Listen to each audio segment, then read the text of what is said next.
Hey moms and dads, I'm here to show you how to make really easy chicken nuggets for your sensitive kids, especially those that you're trying to make gluten-free, dairy-free, salicylate-free, nut-free. That's what this is, okay? So let's begin. We're gonna first, for the breading, we just need our Arnell's original gluten-free pancake and waffle mix. Yes, pancake and waffle mix. This is like the best blend. It's super clean. It was actually created by a mom who needed to change her child's diet for his sensitive system.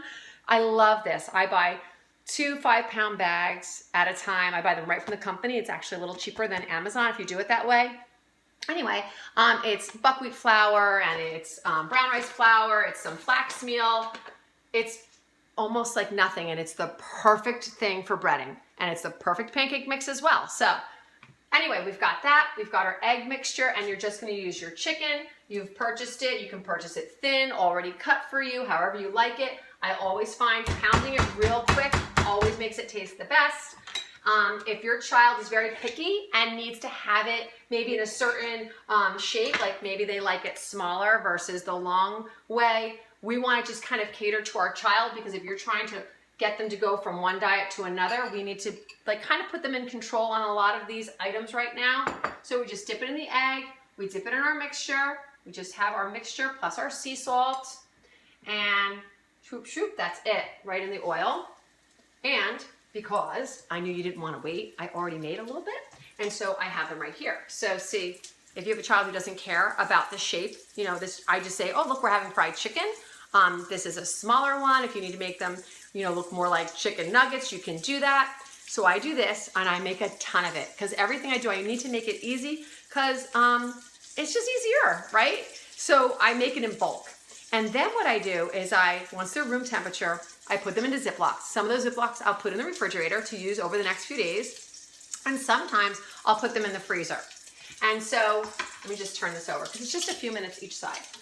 And so, but what you might be thinking is when you thaw something like a fried chicken or a fried chicken nugget, that it doesn't taste as good the second time around because it didn't just come out of the pan.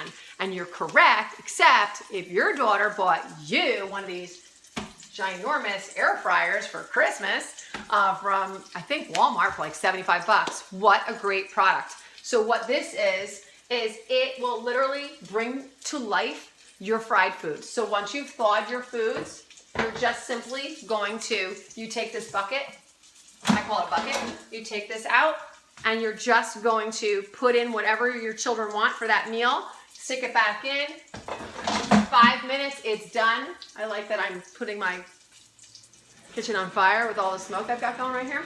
But, and it's so perfect. I will even use for the morning, if they're going off to school that day and they want to have chicken nuggets, I put some in the air fryer, I then put them in the thermos, close it up, done, and they have their chicken nuggets for lunch. So it's just so easy, they're so yummy, like, they're really yummy.